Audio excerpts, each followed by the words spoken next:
So I'd like to introduce our next panel. And one of the goals really, when I'm at a linked conference, it's law enforcement and counterterrorism experts speaking with law enforcement and counterterrorism experts in a closed environment. And I think what the American public is not aware of is the passion and commitment that these people have in the jobs that they do every day. So I'm going to invite that next group up here. By popular demand, we have John Miller back with us today. And John is a CNN Chief Law Enforcement Intelligence Analyst, but among his many career responsibility, he was a former Deputy Commissioner of Intelligence and Counterterrorism at the NYPD. He'll be joined by Rebecca Weiner.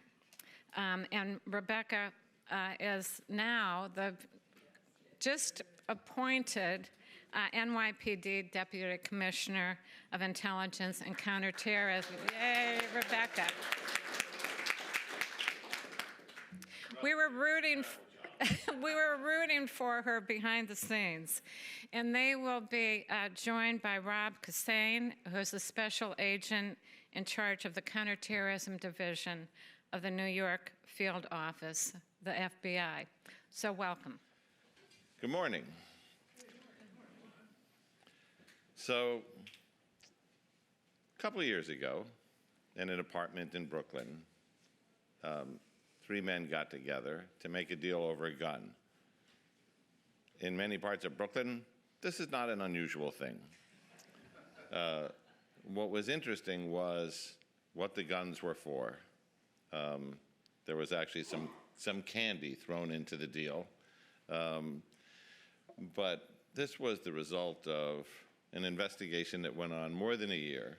A young man named Ishiko Alam had walked around New York City after ingesting the propaganda of ISIS, reading the postings of bin Laden, and literally talked about everything from shooting a rocket into the New World Trade Center next door, suicide bombs at crowded locations in New York City, and an attack with guns against people on the red steps in Times Square.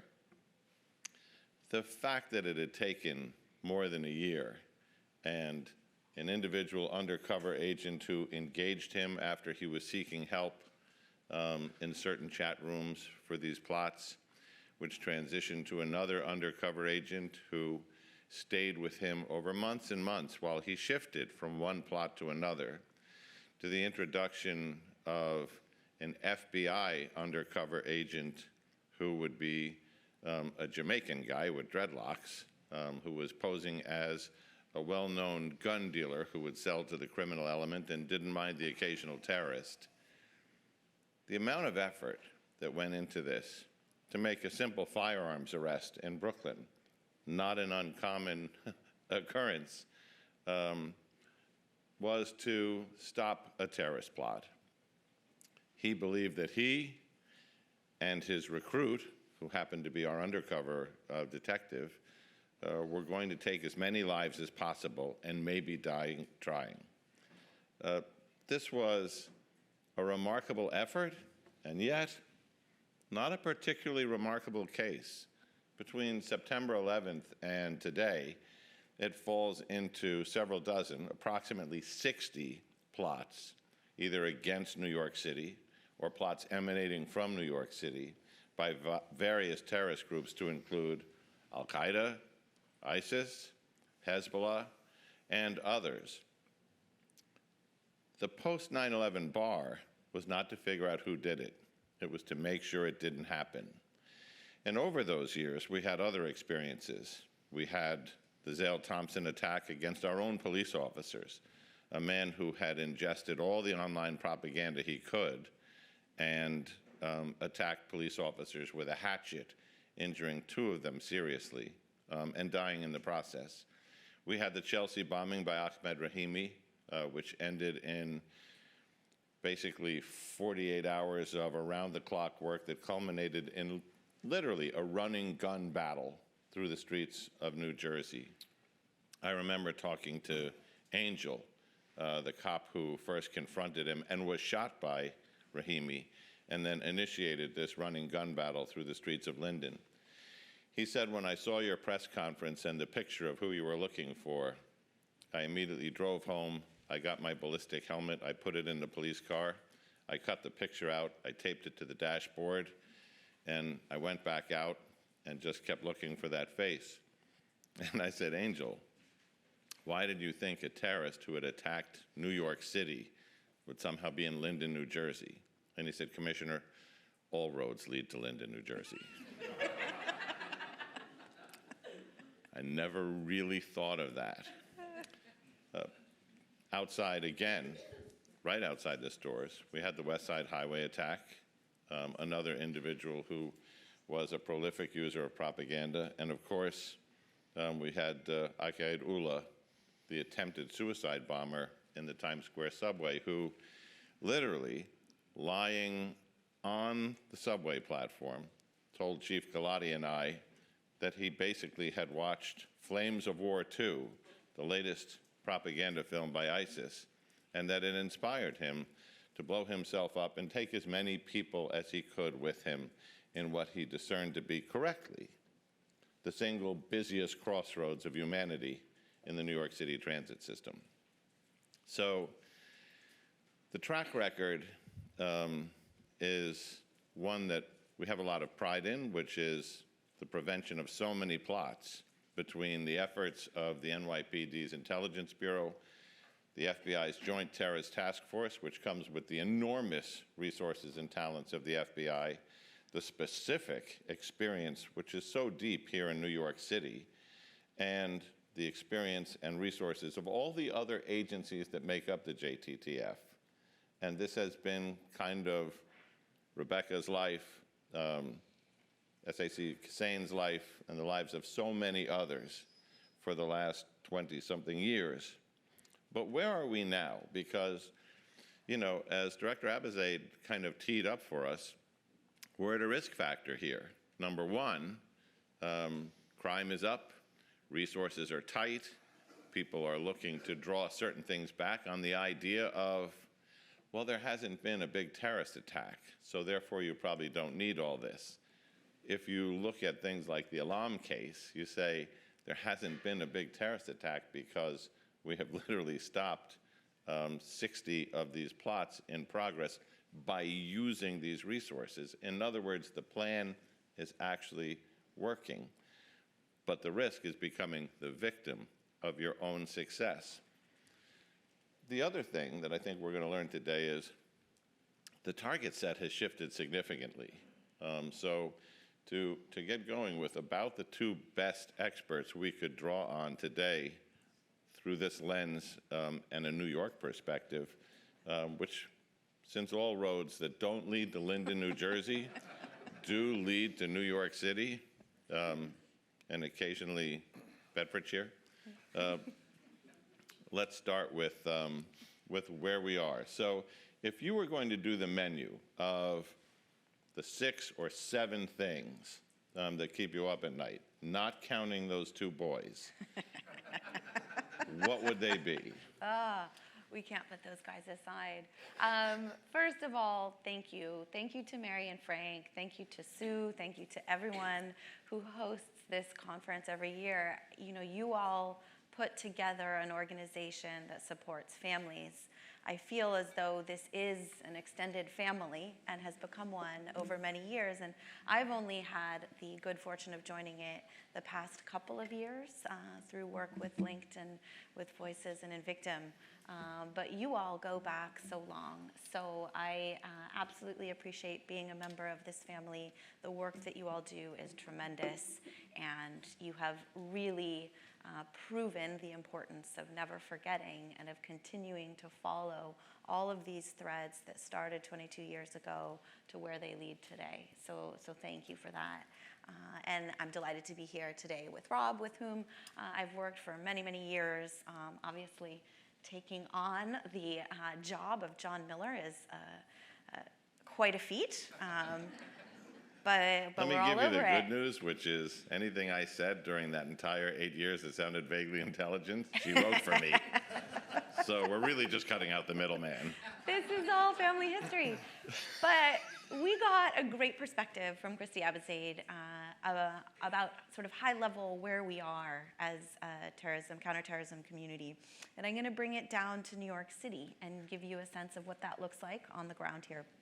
So if we were to look back over to the beginning of last year, we'll see what's on the menu, and what's on the menu is very varied. It is hard to predict. It is a lot of incidents that I bet most of you in this room will not have been tracking over the last year and a half. So starting off with 2 incidents in the winter into spring of 2022, we had 2 race-based conspiracy-driven acts of violence in New York City.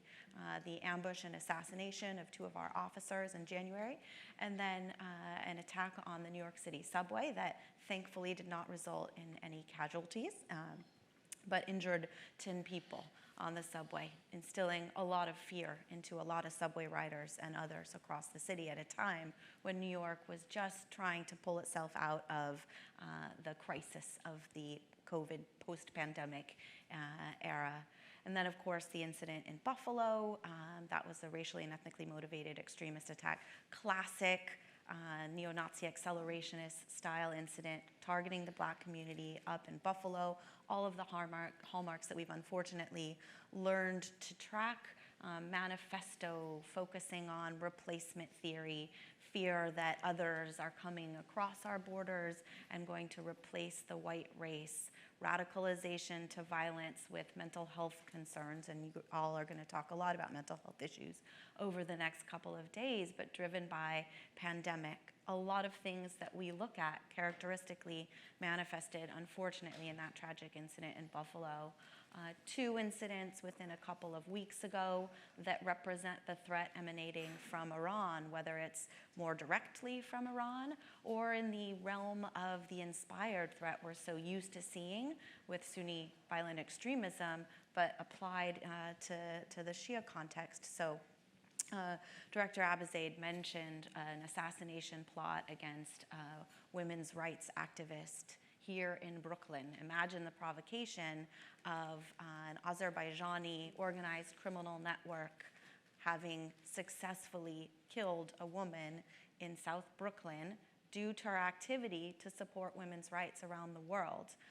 Incredibly important and concerning plot mitigation that involved a lot of tremendous work by the FBI and by all our law enforcement partners in the city. And a couple weeks later, you had the heinous attack, an almost assassination of Salman Rushdie, materialization of 30 years of a fatwa against his life by an individual from New Jersey who seemed like an unlikely candidate to travel up to a literary festival in Chautauqua to try to kill Salman Rushdie. Again, within a couple weeks ago of each other, last fall, you had 2 incidents targeting synagogues in the New York City area. One coming out of an individual who we could probably describe more as an Islamic extremist, an Islamic violent extremist in characterization, and the other 2 individuals who had guns and Nazi armbands in their possession who had threatened on social media to attack a synagogue. And then on New Year's Eve, when you had 1 million people in a really small area of the city gathered to support and ring in the new year of 2023, you had an attack on 3 of our officers right outside the security perimeter, carried out by an individual who had traveled from Seacoast, Maine, into the city and chose to target our officers. Recent news involving a network of individuals who are being moved into this country with links overseas to ISIS makes our job more complicated. And we are dealing, in essence, with a threat that is varied, that is unpredictable, that is rooted in bits of disparate ideologies, but is really ultimately as much about an individual perpetrator's identity as any concrete adherence to a cognizable set of ideas. And we see this with younger and younger actors who are mobilizing to violence based on a love of ISIS, a love of neo-Nazis, but really a hatred of people and a deep insecurity with who and where they are. So our menu is complicated, but if we take a little bit of a step back from it, we also have a different set of drivers than we have for the last 22 years. Main drivers that are going to continue to change and challenge our security environment. So you have climate change, which is resulting in mass migration, and mass migration is helping fuel the racial and ethnic motivated extremism that we talked about earlier this morning. It is also an opportunity for nefarious actors to exploit the movement of people across borders. So those factors aren't changing anytime soon. You have the exodus of the center of gravity of groups like Al-Qaeda and ISIS from conflict areas that we've spent a lot of time putting pressure on into new areas like Africa, which is Rob's expertise, and we'll talk a bit about that, and resulting propaganda that is encouraging people to travel to Africa, which has resonance among our homegrown violent extremists in the inspired world today. So we have a lot going on. It certainly has changed. It certainly has not gone away. But from the perspective of local law enforcement here and our federal partners, we are busy every day of the year, and we don't expect that to change anytime soon. I'm sorry, was that the good news or the bad news? The good news is the children get older and keep you up at night less. That is true. I can vouch for that. Rob, you know, our center of gravity for the longest time was ISIS and Al-Qaeda. They were capable, they were funded, they were expert in propaganda, and their target, no matter where in the world they said you could or should hit, their favorite target was always right here, New York City, which made the job of the JTTF not only extraordinarily stressful and important, but unique. If we were to assess today, based on this broad menu, scary menu that Rebecca just put on the table, where are we with ISIS and Al-Qaeda? Are these things of the past? Are they still existing and aspirational? No, John, thank you. Great question. But before I get into that, I just want to thank Mary and her husband and all the crew at Voices, Invictum, Link CT, everyone that's here today in person, and everyone that's participating online for being here and taking part in this most important event. And on a personal note, I just want to say it's an honor to be here. 22 years ago, I was a bond salesman here in New York. A year and a half after the attacks, I was an FBI agent, a brand new FBI agent. So again, it's an honor to be here today, 2 days before the 22nd anniversary of 9/11. So thank you for having me. What's the question again? Joking. ISIS and Al-Qaeda. No, I'm just kidding. No. And Krista did a great job of sort of a lot of things I was probably going to say. She already got ahead of. So, but I would say, absolutely, the U.S. government, our Five Eye partners, so many other partners around the world have done a great job of crushing, not entirely, but crushing the ISIS, Al-Qaeda core and all their affiliates around the world, but they're still there. Obviously, ISIS Khorasan in particular is there. Al-Qaeda affiliates throughout Africa, Al-Shabaab, many others. And as was noted, the hierarchical structure is not what it was. So while we're always concerned about the potential for that big attack, I think the place we're at now is the biggest concern is the ideology spreading online, and it could be coming from anywhere. Anybody online spreading that ISIS, Al-Qaeda ideology, and then it's being consumed by, I hate technology, I hate social media personally, other than the fact that we get to spread things like this more, but we have too many people that are spending too much time in their basements or wherever consuming so much of this ideology.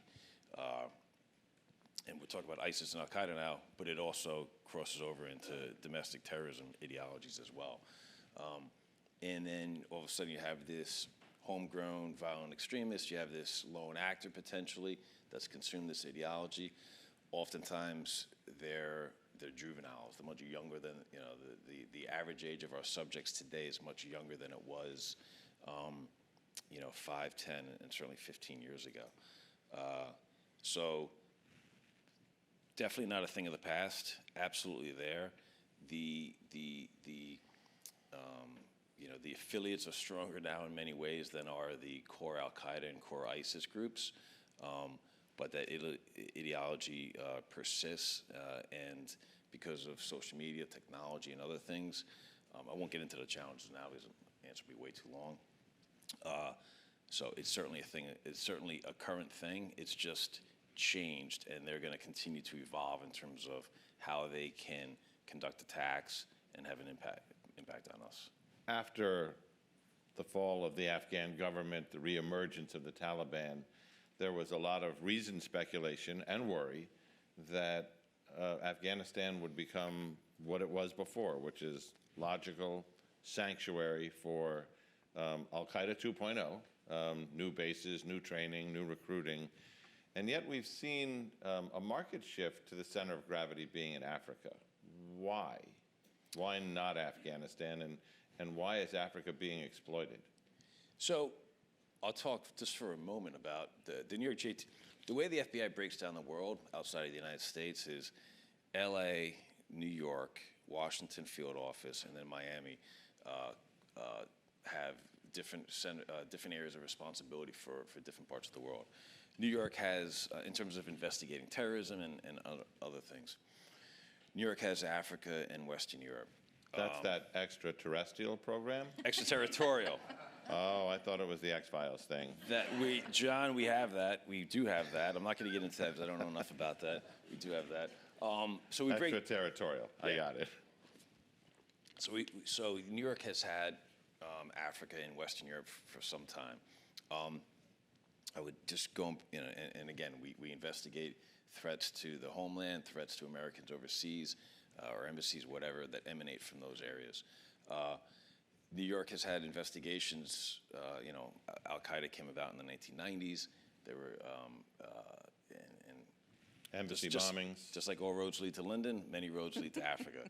Al-Qaeda, back then, ISIS more recently, have been setting up affiliates, training camps, connecting with people in Africa for many, many years. It goes back many years. And obviously, the 98 embassy bombings was one of the biggest attacks on the United States prior to 9/11, and other things. And prior to 9/11, we actually, the New York JTTF, working with the SDNY, did indict bin Laden. They did indict KSM prior to that. So I wouldn't say it's new per se.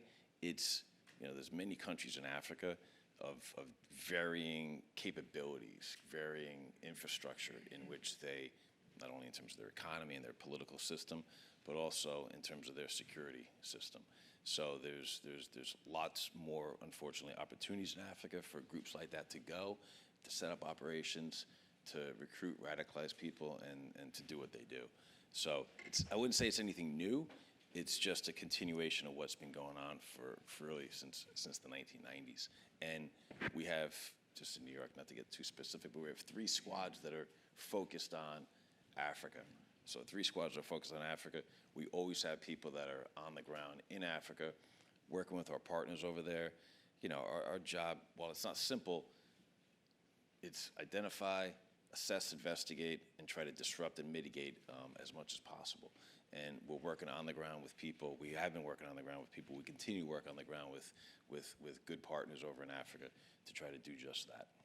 So I'd like to talk about the shift from our classic, bedrock in international terrorism to what Rebecca was framing in her opening, which is this dramatic shift to domestic. Why?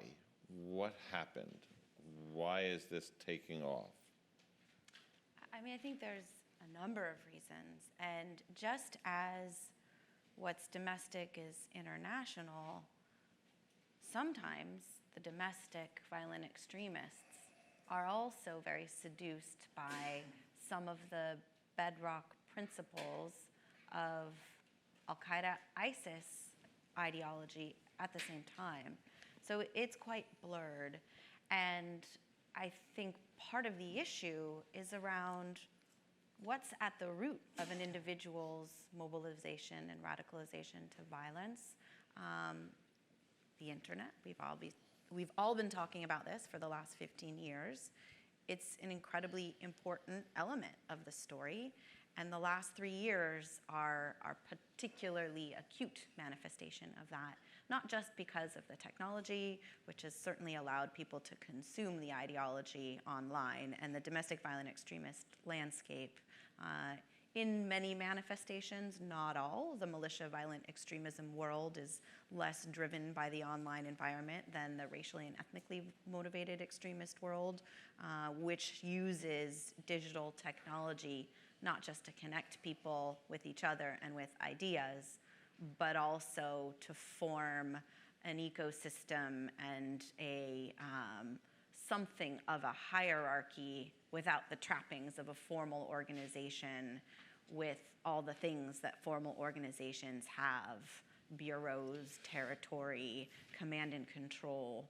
Rather, you've got memes and in-jokes and trolling and hat tips and sanctification and a whole language that's occurring in the digital arena that's pulling people together around the world and connecting them with people in real life. So there's the technological element of it. I think more fundamentally, and again, this isn't a new threat, it's become newly focused on by law enforcement and really far beyond law enforcement, intel community, media, institutions, non-governmental organizations in the past years, but it's been a potent threat in this country since, for the dawn of time, but certainly since the 70s. So we have experienced these kind of seismic shifts in our trust in institutions around the world, and there's a number of reasons for this, and the pandemic is one manifestation of it. But domestic extremism is tied to, I think, for many people, the sense that they can't trust their government to give them what they want and need. They're very concerned about some of these more strategic threats in their minds that are imperiling their jobs, their ability to have a future in this country. So there's this very deep-seated insecurity in institutions that is driving folks to adopt very unorthodox and sometimes incredibly dangerous worldviews. And I think that the conspiracy theory element of it is really important as well. Whether this is information that is just erroneous, that's widely available online, and talking about technology, we've spent a lot of time thinking through the implications of emerging technology and how that's going to make all of these problems even worse. But you've got that, which is just wrong stuff, and then you have the malign foreign influence element of deliberate efforts to disseminate disinformation to people who are consuming it and radicalizing and mobilizing. So some of it is based in things that are real, that are happening, that we as government have to contend with, and a lot of it is based in just pure fiction that people are filling their heads with. And unfortunately, for many, it's leading them into roads that concern all of us from a public safety perspective. From an FBI or JTTF perspective, we look at kind of extreme right-wing violent extremism, conspiracy theories, a lot of these things as, well, that's an out there problem. It's not a New York problem. But one of the things that kind of set us back on our heels was after the storming of the Capitol on January 6th, how many of the subjects who were on the ground there came from the New York AOR. So is this ideology in different forms taking hold here as it is anywhere else? Yeah, so in terms of domestic terrorism, we sort of, FBI puts it in three buckets: racially motivated violent extremists, agave, anti-authority, anti-government violent extremists, and then sort of a bucket of others. incels. I'm not going to get into that. You know, people on the various ends of the abortion spectrum, and many environmental and many others. You know, New York is not Mississippi, is not Washington State, and these various ideologies that are driven by, you know, grievances, whatever those grievances might be, often domestic. But again, domestic terrorists, many of the domestic terrorists that we're focused on here in the United States, in New York, are connected with people over in Europe and in other places. So it's domestic, but in terms of New York, you know, the biggest thing we see is the REMV, the racially, ethnically motivated violent extremists. We certainly see a fair amount of the anti-authority, anti-government violent extremists, but not to the same extent as some other places. But like you said, New York, whether it's international terrorists, domestic terrorists, it's the place where, unfortunately, you do want to conduct the attack for so many reasons. Target-rich environment for them. And it's just the media and the financial and so many other capitals of the world. So, you know, even if in New York, yeah, we have, I'm not sure of the percentage of the share of January 6 cases, but we have a lot. You know, we're working those. But, you know, it's a complex threat environment right now. And, you know, one of the big things we're trying to do is have sources, you know, in person, but also online, that are connecting with as many people as possible. Again, in the DT space, it becomes much more sort of a tougher environment, a tougher area to work in because of the First Amendment protected speech and things like that. But we try to have sources and people that are trying to do everything they can to stay ahead of the threat. But the challenge for New York is we constantly have people coming into our AOR for a day, a week, on business, on whatever, that cut across DT, IT, and everything else, and it certainly makes the more challenging environment. Well, one of the challenges that we always faced was in trying to get penetration into different groups, especially on the undercover realm, was, and thank God we had the most diverse police department on the planet, because, you know, we said, well, do we have a police officer, you know, who's from Somalia, who understands this dialect, who can, you know, get into this group that is plotting this attack, or somebody from Egypt, or somebody who speaks this dialect of Urdu? As we've seen this shift towards this domestic extremism, the challenge has really been, gee, where can we find a white guy with short hair who we can get to go into this group? So it's been easy from that perspective. But Rob brought up the First Amendment issue, which is, what tools do you have for a designated foreign terrorist organization that you don't have for a group that's planning the same attack with the same guns or the same bombs because they're from here? I think, okay, so this is a really interesting question, and it's changing over time. Certainly there's been a lot of conversation around, do we need a domestic terrorism statute that's corollary to the materials support statute and all of the resources that are brought to bear against things that they've looked at in Great Britain, right. Things that they've looked at in Canada. Yep. We're struggling with that. We're struggling with that. And New York is lucky to have a post 9/11 statute at the state level that's ideologically agnostic that you can use to prosecute terrorism with local prosecutors under this state law that is focused on predicate offenses that are carried out with the intent to intimidate or coerce a civilian population. So that allows for some flexibility that is not available in the federal system. And there are many federal laws that are very strong that can be brought to bear on individuals like the Buffalo shooter, El Paso, Texas, Charleston, a lot of the main violent attacks that we've had over the last few years that would fall in this lacuna of an attack that's carried out with a racially and ethnically motivated extremist motivation with a gun, right? And that's really where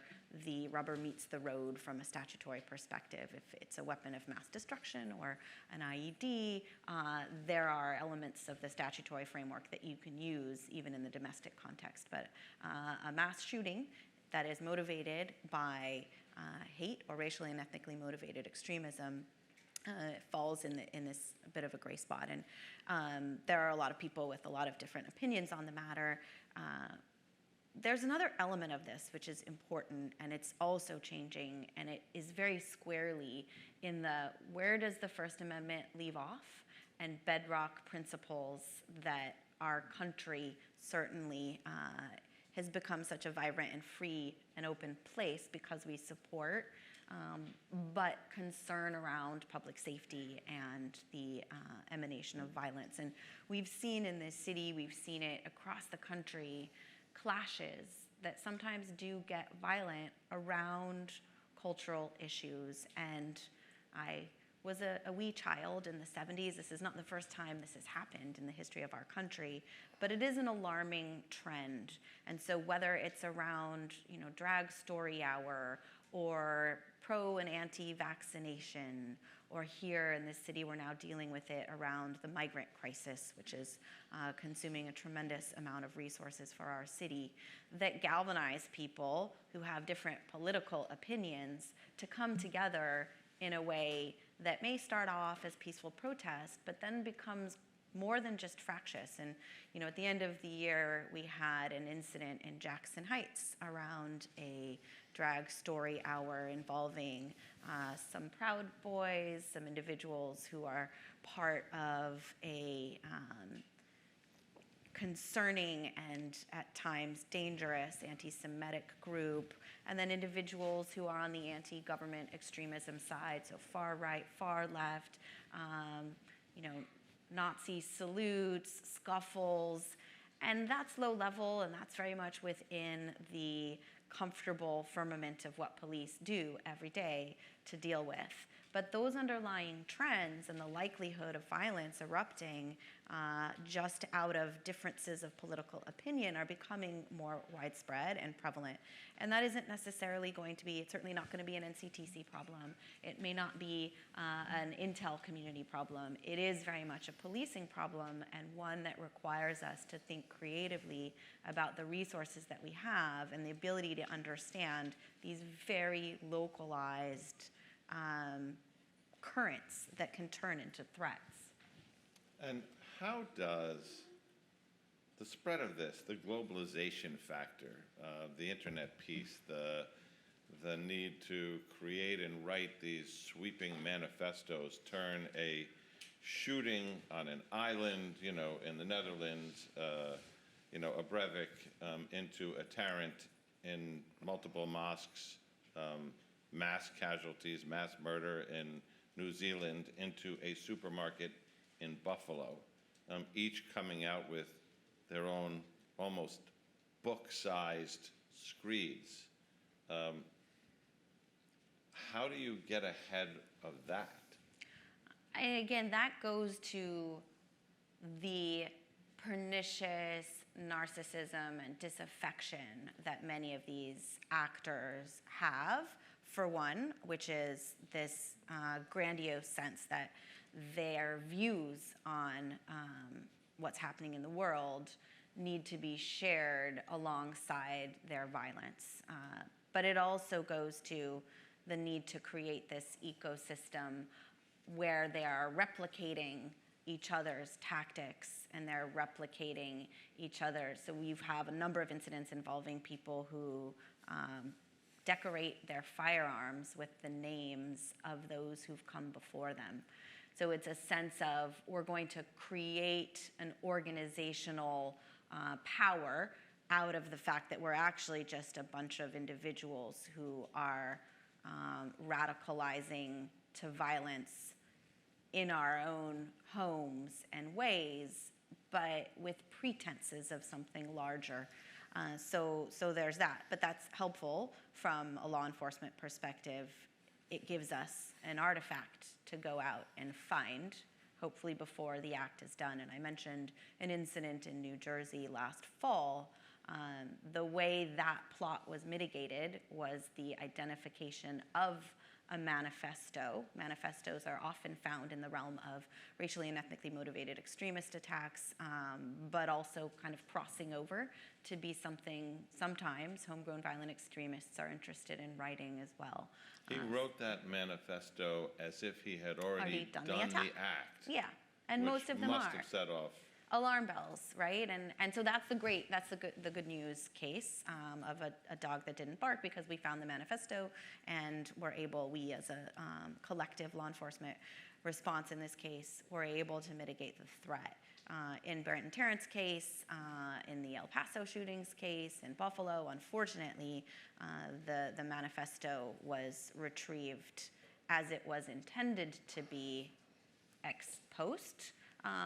But it requires the folks who are on the other end of the keyboard, on the good news end of the keyboard, to be doing a lot of work looking for needles in haystacks, tracing these networks of individuals, keeping up with the lingo of what connotes just venting and what might signal radicalization toward violence, right? You know, we spent a lot of time with the Pittsburgh incident, screw your optics, I'm going in. What are those turns of phrase, and where are they going to be located such that we can leverage those sometimes minutes, maybe hours, maybe longer, to slip in between dissemination of a manifesto, say, or whatever it is online, and the actual beginning of the attack. You know, when you mentioned Pittsburgh, the Tree of Life synagogue attack, I was sitting in the JTTF that morning because we didn't know there was an attack coming in Pittsburgh. We actually had to send New York resources there, agents and ERT people. But we were there cleaning up after Cesar Sayoc, who was an individual who sent more than a dozen pipe bombs to targets like CNN, don't like that now, to individuals, Hillary Clinton, George Soros, former CIA directors. It was an ideological attack, but what was amazing was it started in New York, and you know, the JTTF, the NYPD, our partners, geared up for that. But then these started appearing all over the country, going to politicians, famous actors, all kinds of people. And you know, there's a thing in the FBI, it's amazing in the JTTF, and everybody in this room has a pretty good familiarity with what the JTTF is, but not necessarily everyone in our online audience. So it's almost like you can hear a click when they turn on that switch that avails you of every single resource of the FBI when they go into one of these tier 1 cases. And that was one of those moments. Agents in Miami, agents in LA, agents in places in the middle of the country running leads, the lab going 24/7. Can you explain, Rob, beyond the concept that there's a bunch of people from different agencies working terrorist cases in a room, what the JTTF means to something like that, or a Nashville truck bombing on Christmas morning? Yeah, I mean, it is, I mean, there's a couple of things. There's a culture in the JTTF. And a lot of that is born in, it's New York City, and there's just a different energy in New York. And then the JTTF sort of takes that energy, and there's an urgency, you know? I mean, I like to think that urgency and that aggression, we see it every day, just in not just, but in routine investigations. But when something, when we're alerted that there's an actual threat, like a Cesar Sayoc or something else, it just goes into high gear. And you know, the JTTF is 50 different entities, 400 some odd people. We have representation from Canada, from the UK, sitting on the JTTF. And how many JTTFs or Joint Terrorist Task Forces are there in the country? 56. But then we can connect with those 56 different offices in almost immediately. And then we have, you know, legal attachés in over 80 different countries around the world that we can connect with right away to sort of make things happen quickly in very real time. It's an amazing process. But it's, you know, but what is the special thing around the JTTF it goes to the history and the culture, the cases that have been worked by people back in the 90s, back in the early 2000s. And it goes, New York City was attacked. New York City, the country was attacked, but particularly New York City 22 years ago. And people still feel that, and they still have that sense of urgency and that desire they just know they have to be as aggressive as possible. Headquarters, our own headquarters, God bless them, but we get into a lot of battles with them, a lot of battles with other field offices and other places because we're very aggressive. And sometimes they just don't know how to take us. And Christy, I'm not going to ask you, but there tends to be sort of an axe against New York for a lot of reasons. Not just in the FBI, but we keep pushing, and there is that culture that is a big part of that is the history of the JTTF, and not every case that we've worked has gone the way we wanted it to go, and so we're constantly trying to get it better and get it right. Going back to what brings us all here and 9/11 Commission recommendations and so much focus on sharing. And I think one of the things that we've created over the last 2 decades, hopefully, right, if we hadn't, something would have gone grievously awry, is not just the transactional sharing that probably was more the norm in those first years, but creating new cultures of organizations. And so the JTTF as a culture unto itself emerges out of all these different agencies co-located. So, there's FBI culture, there's NYPD culture, Customs and Border Protection. Every one of the institutions that part of the task force has their own home agency culture, but then it's become its own organism. And I think if we are going to build enduring partnerships along the lines of what we've created in the counterterrorism framework to deal with other threats, and we're doing this at the city to deal with gun violence and other really important violent threats that are afflicting our city, we need to create the same organizational culture that results from sustained sharing and working together day in, day out over many years.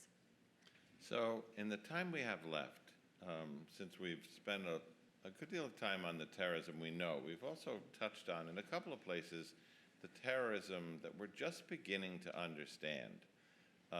Let's use that time to learn. So I'm going to kind of take us around anti-Semitism, accelerationism, and blending. But let's start with anti-Semitism because, I was talking to our friends at the ADL, the Anti-Defamation League, which does its own wonderful brand of intelligence collection and analysis, and shares that with law enforcement as well as training. But their alarm was that anti-Semitism in the United States is at an all-time high. Why now? I wish I could answer the why now question. I definitely agree with the premise, and I think it's become normalized in a way that it certainly hasn't been over the last 2 decades that I've been doing this work. It is sort of an aisle crosser of a... Fits into many narratives. It does. It fits Even in narratives where you think it wouldn't show up. Exactly. It's a key element of conspiracy theories, far-flung conspiracy theories, and has been for some time, but even the kind of shape-shifting lizard people theories animating individuals like the Nashville Christmas truck bombing. Okay. I wasn't going to do that, but you brought it up. Explain the lizard theory. Right. It's part of the FBI's extraterrestrial jurisdiction, the lizard theory. I mean, it does start that way. It does. That it's sort of very thinly veiled and sometimes not at all veiled anti-Semitism, that Jews are shape-shifting lizard people that have taken over the levers of power. And there's a million conspiracy theories that are really grounded in core anti-Semitic principles that I try not to understand too deeply or closely and spend too much time entangling with. But there's that bucket. There's a long history of Al-Qaeda, ISIS, anti-Semitism. There's the anti-Semitism of the racially and ethnically motivated extremists. So it's sort of the one issue that everyone can agree about who is a nefarious actor. But I think more concerning even than that, because that's been true for some time, is the ways in which it has seeped into totally other domains. So recent swatting, nationwide swatting campaign that is focused not just exclusively on Jewish institutions, on institutions around the country, that will call in a bomb threat to a service, a religious service that's in progress for the point of inducing a robust law enforcement response. So that's something we're dealing with, a lot of personalized doxing threats against individuals associated with ADL and other Jewish organizations around the country. And it's become, it's cyclical, and there's a contagion element of it, where it's just considered okay. I've not in my career seen the number of discussions of proof of swastika burnings around the area. And this has become a rallying cry for many groups in a way that is more overt, more frequent, and more prevalent than at any time that I have seen it. So, Rob, when we look at the new word that we see bandied about, accelerationism, what are they trying to accelerate, and how do they find each other? We've seen, for instance, these attacks on the power grid from across the country, on the idea that if the lights go out, it will spur, a race war if we topple the power grid, and the government will fall, and so on. Describe this emerging movement. Yeah, so I'll go back to the other question, if you don't mind. And in terms of the why, I'll just, there's probably many factors across the spectrum in terms of the why, the increase in anti-Semitism, but I'll go on my anti-social media campaign again just for a second.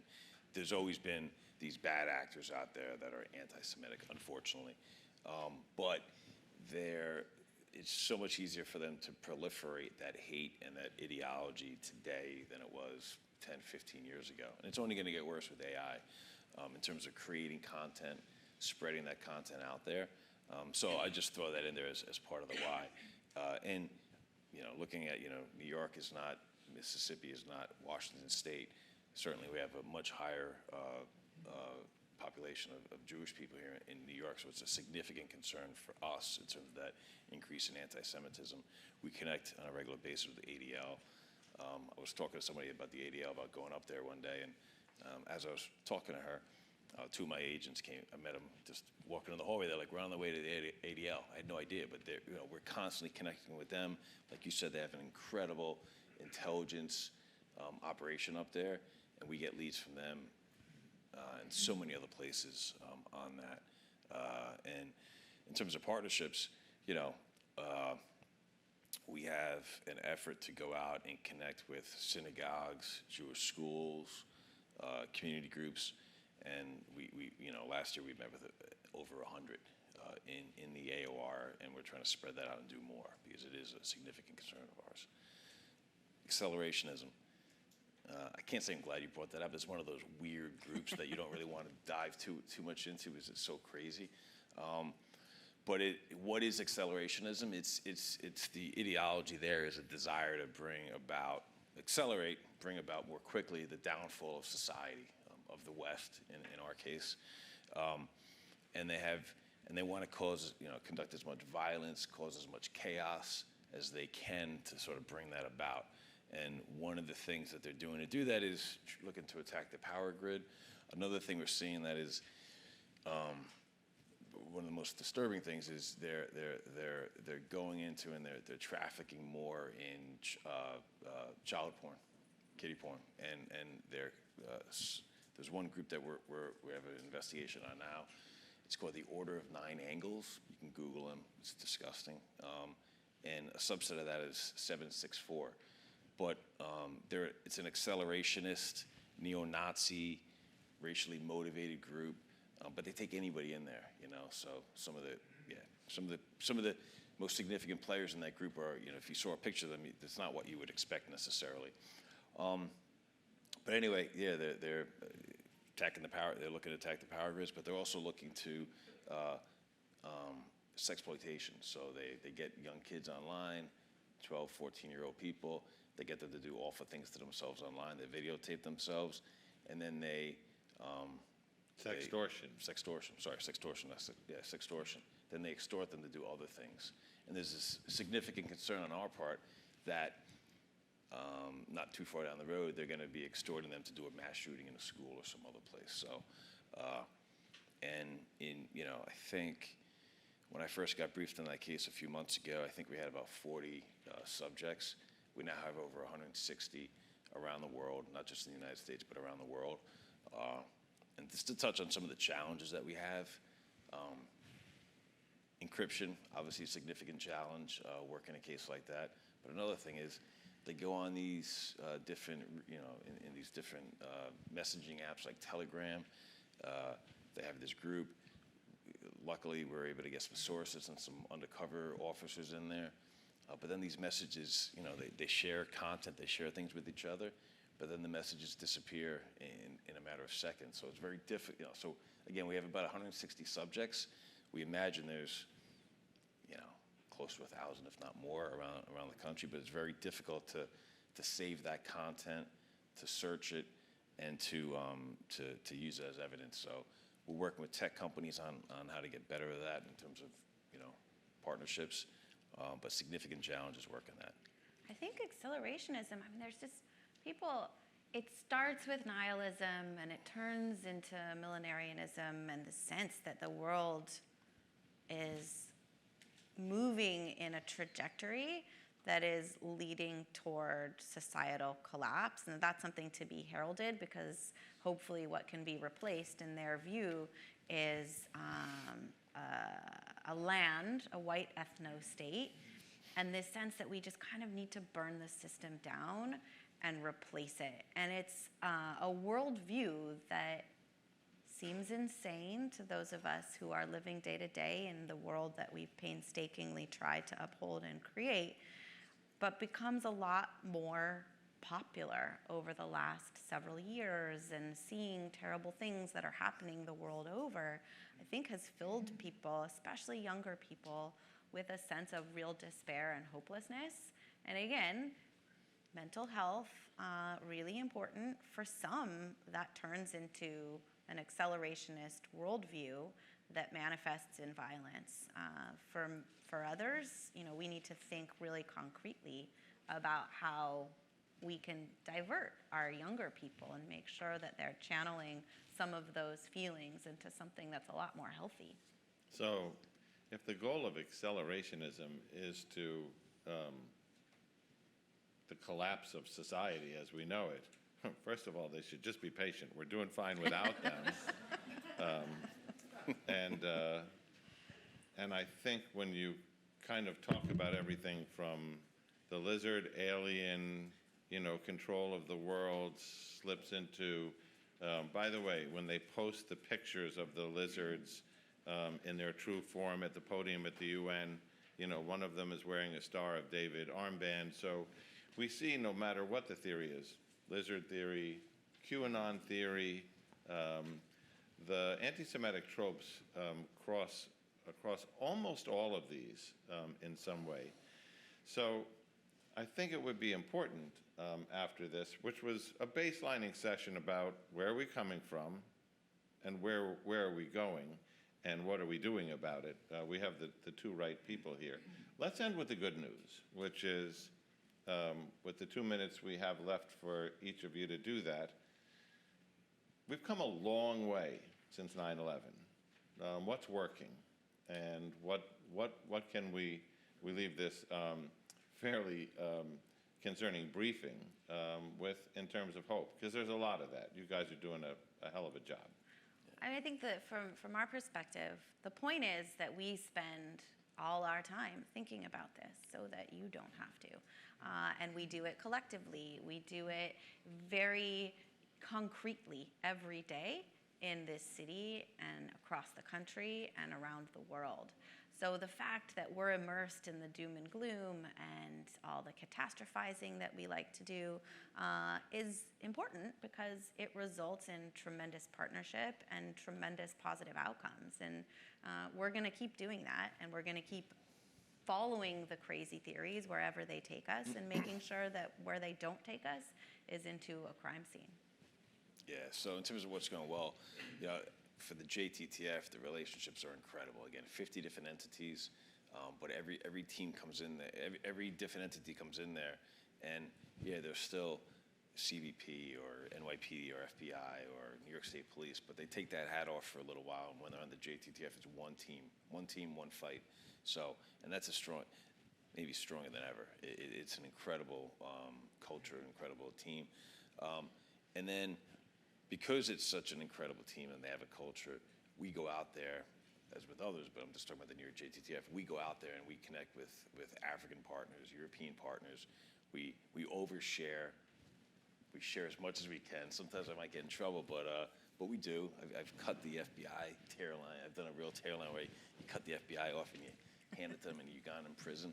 But we try to sort of export that sense of team, that culture to other partners that we work with. And I think the U.S. government and the Five Eye partners have done an incredible job of that over the last 20 years, not just in Africa and Europe, but all over the country, Middle East and other places, to get people sort of swimming in the right direction on the CT fight and now on the counter-intel fight as well, which is a significant challenge. So I think the partnerships are incredible. I think people are in the right headspace on this thing. But, you know, the threat is evolving and the challenges are evolving. So we have to, you know, no complacency at all.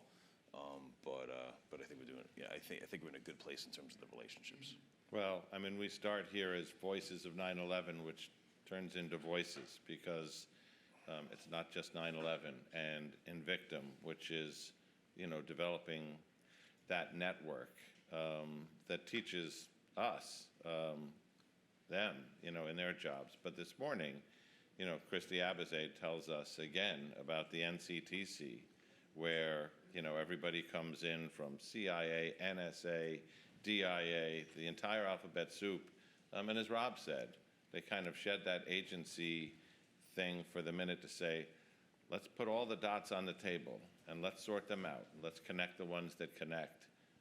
And that is a legacy of 9/11 that is still operating and churning and cranking out leads and intel and threat reduction every day. And you look at the JTTF in New York, where the JTTF was born because of terrorism in the 1980s, and became the model for 56 or 103, if you count the RAs out there, Joint Terrorism Task Forces across the country, or the NYPD, which, separate and above any other municipal law enforcement agency in the United States, still devotes a couple of thousand people to protect this city from terrorism, extremism, and violence every single day. There is a lot to be proud of. There is a lot to keep building on, but nobody has taken their eye off the ball, and nobody is better at it than you two. So appreciate your perspectives today. Thank you.